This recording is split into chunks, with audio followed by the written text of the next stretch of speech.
There's a moment in every person's life when they realize something painful. Being kind is not enough to be respected. You work hard, you try to be reasonable, you avoid unnecessary conflict, yet somehow people still talk over you, dismiss your words, or push past your boundaries as if your feelings and your time don't matter. And maybe you've wondered, quietly, why do some people command respect the second they speak, while I have to work twice as hard just to be taken seriously? You're not alone. Most people were never taught the language of dignity, self-possession, and calm authority. But the Stoics knew it well. They understood that respect isn't earned through aggression. It's earned through clarity, restraint, and the courage to speak with purpose. Today, you're going to learn 6 phrases that communicate exactly that. Short, powerful, unshakably grounded. The kind of words that make anyone stop and take you seriously. Let's begin. Phrase 1. I'm not available for that. There's a specific kind of strength that doesn't look loud, aggressive, or confrontational. It looks like someone calmly saying, I'm not available for that. And if you've lived long enough, you've probably learned this truth the hard way. People rarely respect the boundaries you intend to have. They respect the boundaries you enforce. Most of us were raised to be agreeable, to avoid disappointing others, to say yes even when every part of us wants to say no. But here's the paradox. The more you say yes to everything, the more people believe you can be taken for granted. Your silence becomes permission. Your flexibility becomes expectation. Your kindness becomes a door for others to walk through without knocking. I'm not available for that is the sentence that closes the door. Firmly, politely, and without apology. Notice what the phrase does not do. It doesn't over-explain, it doesn't justify, it doesn't dump excuses or invent stories about your schedule. It simply states a boundary as a fact, and facts don't need permission. In the Stoic worldview, your time and attention are 2 of your highest forms of currency. Epictetus taught that what you give your attention to shapes the quality of your life. So when someone demands your energy, when they expect you to fix their chaos, when they insist you must rearrange your life for their convenience, this phrase becomes a shield. I'm not available for that. Imagine this in real life. Your co-worker dumps a last-minute project on you because you're good at handling emergencies. Instead of panicking or sacrificing your evening, you respond calmly, I'm not available for that, but I hope you find the support you need. A friend texts you expecting you to drop everything because they didn't plan ahead. Instead of being the reliable one who secretly resents it, you say, I'm not available for that today. A family member tries to pull you back into a problem you didn't create and cannot solve. Instead of engaging out of guilt, you say, I'm not available for that right now. Every time you say it, something important happens inside you. You reclaim your time, you reclaim your self-respect, you reclaim the truth that your life does not exist to absorb other people's poor planning. And here's the deeper psychological reason the phrase commands respect. It signals self-possession. People respect those who manage their own commitments with precision. People respect those who treat their time with value. People respect those who don't collapse under pressure or guilt. But more than anything, this phrase creates an unmistakable emotional shift. You stop speaking from weakness, and you begin speaking from choice. If someone pushes back, because some people always do, you still don't explain. You don't debate. You don't justify. You simply repeat, calm and steady. That doesn't work for me. Or, I'm not available for that. The more grounded your tone, the more powerful the message becomes. Over time, people adjust. They stop assuming you'll say yes. They stop crossing lines. They stop treating your time as disposable. Not because you became harsher, but because you became clearer. And clarity is a profoundly rare form of strength. This phrase teaches others how to treat you, but more importantly, it teaches you how to treat yourself. Respect begins where over-explaining ends. Phrase 2. Let's stay on topic. There's a moment in every difficult conversation when you feel it slipping away. Someone gets defensive. Someone brings up something from the past. Someone tries to twist the discussion into a personal attack. And suddenly, what started as a simple issue becomes a storm of irrelevant emotions and accusations. This is the moment most people lose their power, but a Stoic doesn't. "Let's stay on topic" is one of the most commanding phrases you can use because it shows absolute composure. It tells the other person, "You cannot derail me, you cannot manipulate me, you cannot bait me into chaos." It brings the conversation back into the territory of logic and away from emotional volatility. When someone is losing an argument or when they feel exposed, they often shift the focus. They pull you into older conflicts, exaggerate your flaws, or introduce a new accusation. They're not trying to solve the problem, they're trying to win the moment. And this is where people who crave respect often fail.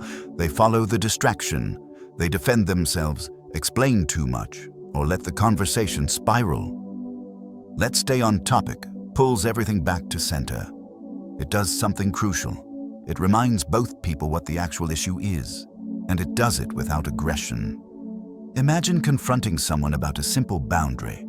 Maybe they're consistently late, or they've forgotten something important. Instead of addressing the issue, they suddenly bring up something you did months ago. They shift the focus because they're uncomfortable being held accountable.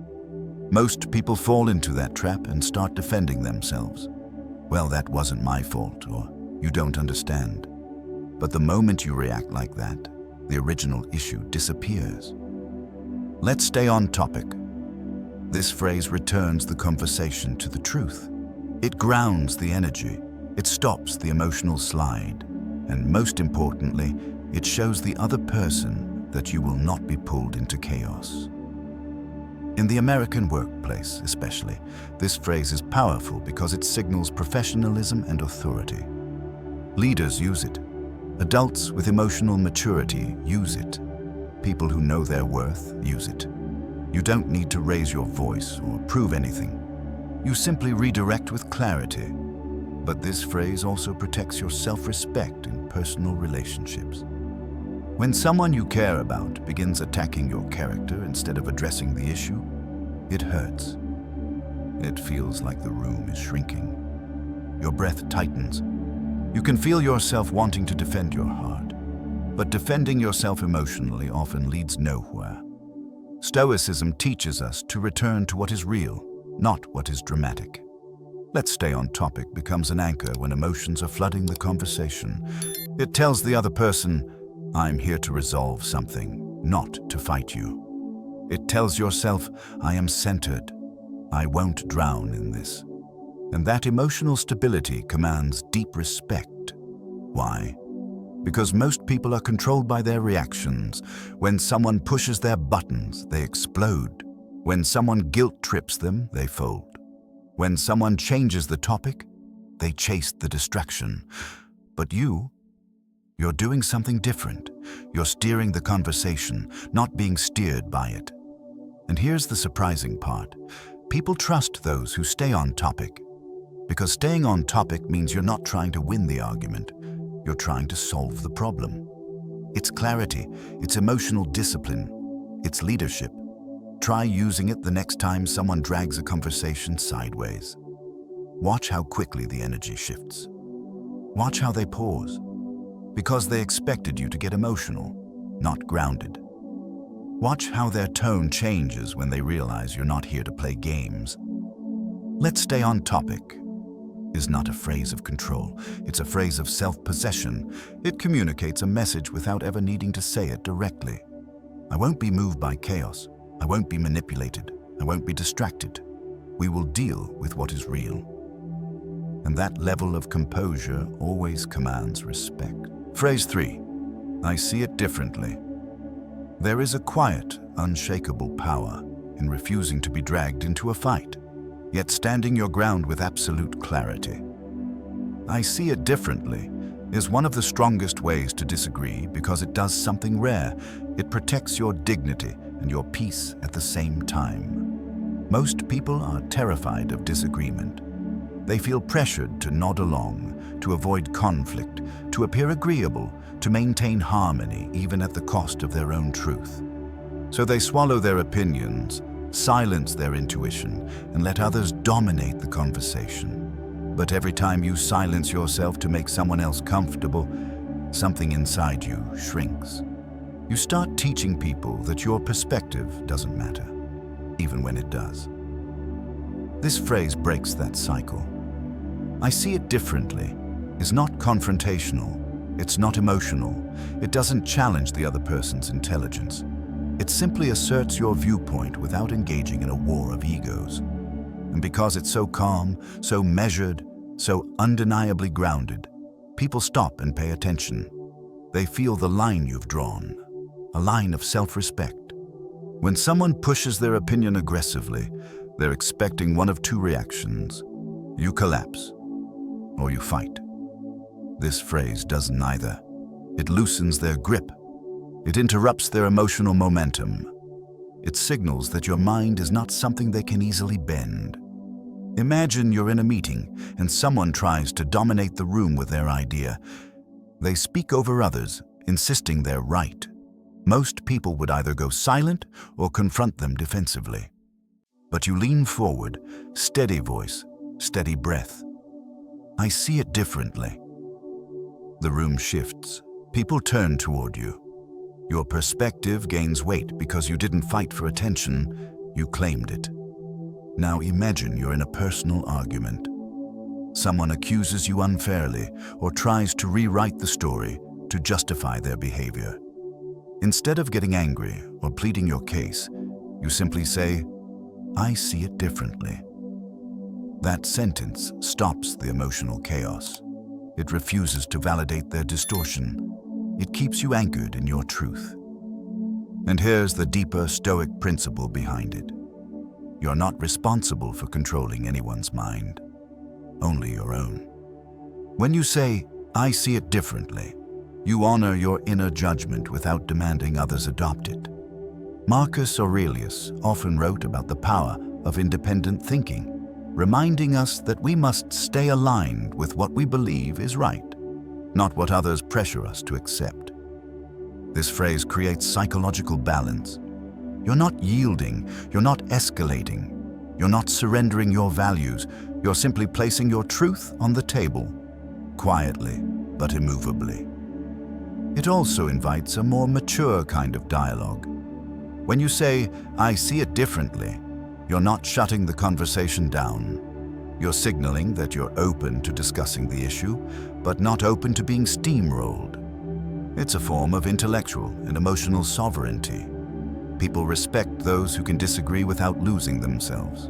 Of course, some people will try to push harder. They'll say, how can you think that? Or, no, you're wrong. But by then, you've already established the dynamic. You're not fighting from insecurity. You're responding from clarity. You can calmly add, that's my perspective, or I hear you, but my view stands. This level of composure is rare. It intimidates the aggressive. It stabilizes the emotional. It impresses the mature. Over time, people learn something important about you. Your agreement cannot be bought. Your voice cannot be forced. Your mind cannot be manipulated. And when people realize you are someone who thinks for yourself, someone who doesn't fold under pressure, someone who doesn't fear disagreement, their respect for you deepens. I see it differently is not just a phrase. It is the language of a person who knows their worth, trusts their mind, and refuses to disappear in the presence of dominance. Use it once, and you will feel its power. Use it consistently, and others will feel yours. Phrase 4. That's not acceptable to me. There are moments in life when someone crosses a line so clearly that your body feels it before your mind does. A disrespectful tone, a dismissive gesture, a comment meant to belittle you, even if disguised as a joke. And in those moments, many people freeze, unsure whether to speak up or stay silent, afraid of making things uncomfortable. But discomfort is not the enemy. Disrespect is. "That's not acceptable to me," is the phrase that restores your power in situations where someone has crossed a boundary you can no longer ignore. It's firm, it's unmistakable, and it puts responsibility back where it belongs, on the person who violated the line. This sentence does not attack, it does not accuse, it does not humiliate. It simply states the truth of your limit. And the truth carries weight.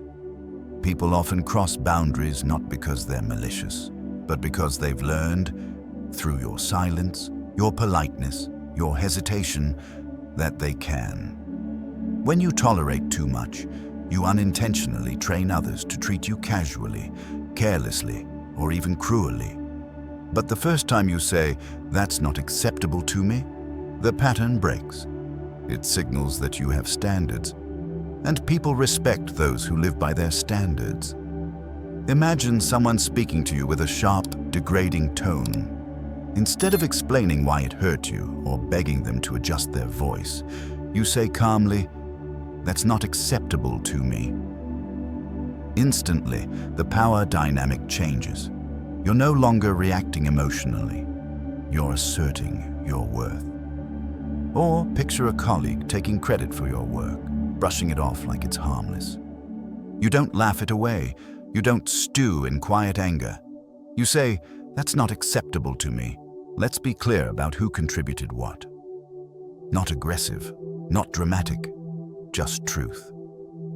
Or maybe it's someone close to you, a partner, a friend, a family member, who repeatedly minimizes your feelings. You've swallowed it for years, but one day something inside you rises with clarity. "That's not acceptable to me." Not as a threat, not as a punishment, but as an awakening. This phrase is powerful because it refuses to negotiate your dignity. Stoicism teaches that we cannot control how others act, but we can control what we allow into our lives.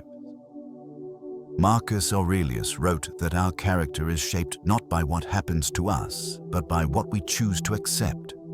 And when you say, "That's not acceptable to me," you are choosing the standard by which you will be treated from that moment on.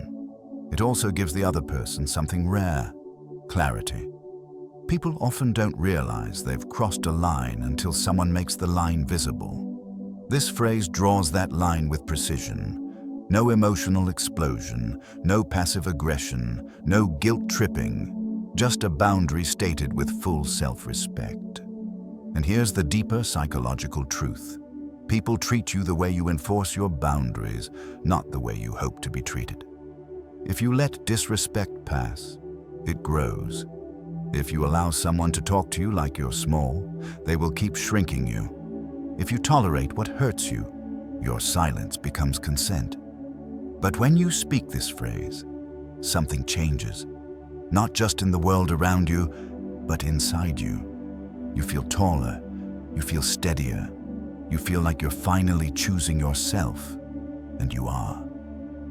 "That's not acceptable to me" is the moment you stop abandoning yourself for the comfort of others. It's the moment you decide that your peace is not negotiable, your dignity is not optional, and your boundaries are not invisible. Use it when needed. Say it calmly. Say it clearly. Say it with the quiet authority of someone who has finally remembered their worth. Respect doesn't begin when others honor your boundaries. Respect begins when you do. Phrase 5. Explain your reasoning. There is a particular kind of person who speaks with boldness, but not with truth. They criticize quickly, accuse carelessly, and make sweeping statements without ever expecting to be challenged. They depend on one thing: your silence, your willingness to accept their words as fact, your emotional reaction overpowering your logical mind. This is why explain your reasoning is one of the most quietly devastating sentences you can ever use. It forces the person in front of you to do something they did not anticipate. Think. The moment you say it, the entire tone of the interaction changes. Suddenly, they must shift from emotion to logic, from impulse to clarity, from attack to accountability. And most people are not prepared for that shift. The truth is, many criticisms are not real criticisms. They are projections, emotional dumps, attempts at dominance, or frustration disguised as authority. When someone says, "You always mess things up," or "You're not reliable," or "No one agrees with you," they're often speaking from ego, insecurity, or anger, not from evidence. But when you respond with, "Explain your reasoning," you're calmly asking them to convert their feelings into facts. Most cannot, and that is precisely why this phrase commands respect. Imagine someone belittling your idea in a meeting with a vague, dismissive comment such as, "I don't think that will work." Your instinct might be to defend yourself, talk faster, or prove your intelligence, but none of that strengthens your position. Instead, you turn to them, steady and unbothered. Explain your reasoning. You haven't attacked them. You haven't raised your voice. You've simply handed the responsibility back to them, where it belongs. Now they must show their thought process. They must become coherent. They must provide structure. And in many cases, they will reveal that their argument was either weak, emotional, or non-existent. This phrase also exposes manipulation. People who rely on pressure, guilt, or intimidation often crumble when faced with logic. A manipulator expects you to react emotionally, not rationally. They expect you to get defensive, not analytical. When you say, "Explain your reasoning," you interrupt their entire strategy. You take away their terrain, chaos, and force them onto yours, clarity. In personal relationships, this phrase is equally powerful. Let's say someone accuses you unfairly. "You don't care about me." Most people respond emotionally. "Yes, I do. Look at everything I do for you." But emotional defense only validates their accusation. Instead, you breathe and say, "Explain your reasoning." Now they must articulate what they truly feel, rather than using dramatic language as a weapon.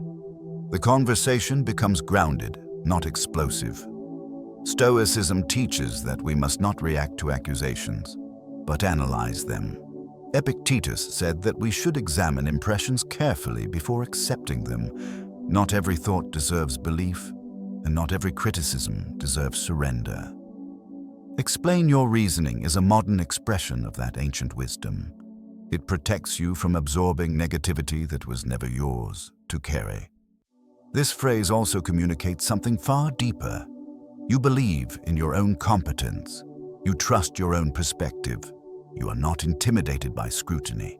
You are not afraid to ask someone to support the weight of their own words. And confident people, real confidence, not loud insecurity, always earn respect. But here's the most empowering part. You don't need their reasoning to make you feel safe. You don't need their explanation to validate who you are. You ask for their reasoning because it forces the conversation into a space where truth can be seen clearly. Use this phrase when someone speaks carelessly. Use it when someone disrespects your work. Use it when someone attacks your character. Use it when someone throws accusations like stones. Say it calmly. Say it slowly. Say it like someone whose self-worth does not depend on the approval of others. Explain your reasoning. One sentence, and suddenly the burden of justification is no longer on you. It's on the one who threw the words in the first place. Phrase 6. We're done here. There comes a point in certain conversations when you can feel the air change. Not because you're angry, but because something in you realizes the truth. This is no longer a dialogue. It's no longer productive, it's no longer healthy, and it's no longer deserving of your energy. That is the moment when the most powerful sentence you can speak is also the simplest. We're done here. This phrase is not dramatic, it's not emotional, it's not a threat. It is a boundary, clean, final, and unmistakable. It tells the other person that the conversation has crossed the threshold of respect, logic, or purpose, and you will not participate in it any longer.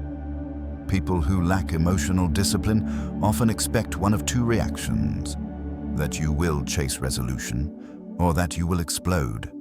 They rely on your desire to fix things, to be understood, or to defend yourself. "We're done here" denies them all of that. It cuts the emotional cord, it removes the fuel, it ends the performance. Stoicism teaches that you protect your inner peace not by controlling others, but by controlling where you place your attention. Walking away is not weakness, it is mastery. Imagine someone who keeps raising their voice, interrupting you and twisting your words. Every time you try to clarify, they escalate. They're not seeking understanding, they're seeking dominance. Instead of trying to win, convince, or justify, you stand up, physically or emotionally, and say, "We're done here." You refuse to be an actor in their drama. You refuse to stay in a room where your dignity is shrinking. Or imagine someone close to you who has repeated the same patterns for years. Blame, manipulation, emotional swings. You've explained, repeated, pleaded, reasoned, softened. Nothing changes, and one day, you don't shout, you don't cry, you don't beg. You simply breathe and say, "We're done here." This isn't abandonment, this is enlightenment. You finally understand that peace is not found by fixing others.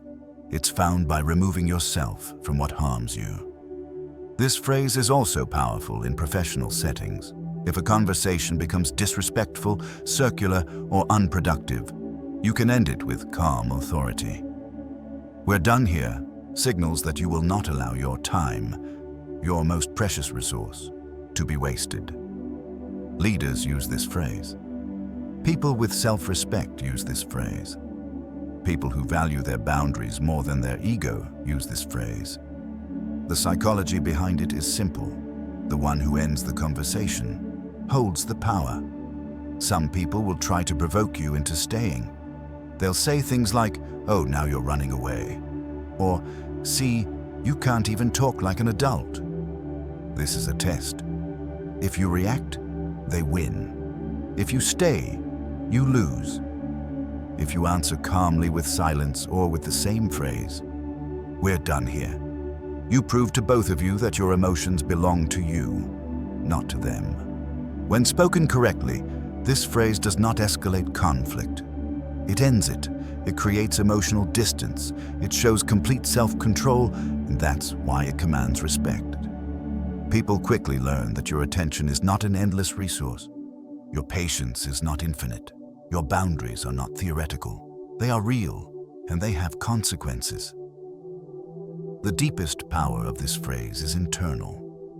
It teaches your nervous system something profound.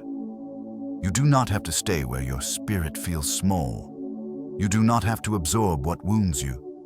You do not have to prove yourself to those committed to misunderstanding you. "We're done here" is not an ending. It's the beginning of your peace. Say it with steadiness. Say it with clarity. Say it without anger. Because true power never rushes. And the moment those words leave your mouth, something shifts inside you. You feel lighter. You feel stronger. You feel free. Sometimes respect isn't gained by speaking more. Sometimes it is gained by ending the conversation entirely. At the end of the day, respect is not something you beg for, argue for, or chase after. It's something you communicate through your tone, your boundaries, and the words you choose when the moment demands strength. The 6 phrases you learned today are more than just sentences. They are tools of self-possession, signals of inner discipline, evidence that you take your dignity seriously. I'm not available for that. Let's stay on topic. I see it differently. That's not acceptable to me. Explain your reasoning. We're done here. Each of these phrases draws a line. Each one teaches people how to treat you, and each one reinforces something powerful within you. The quiet belief that your time, your voice, and your peace matter. Stoicism reminds us that respect begins with how we respect ourselves. When you speak with clarity instead of fear, with calm instead of chaos, people feel it, and they adjust. So choose one phrase to practice today. Use it once. Feel the shift, and if this video helped you find your voice, leave a comment, share it, and subscribe for more lessons on Stoic strength. Your presence is powerful. Own it.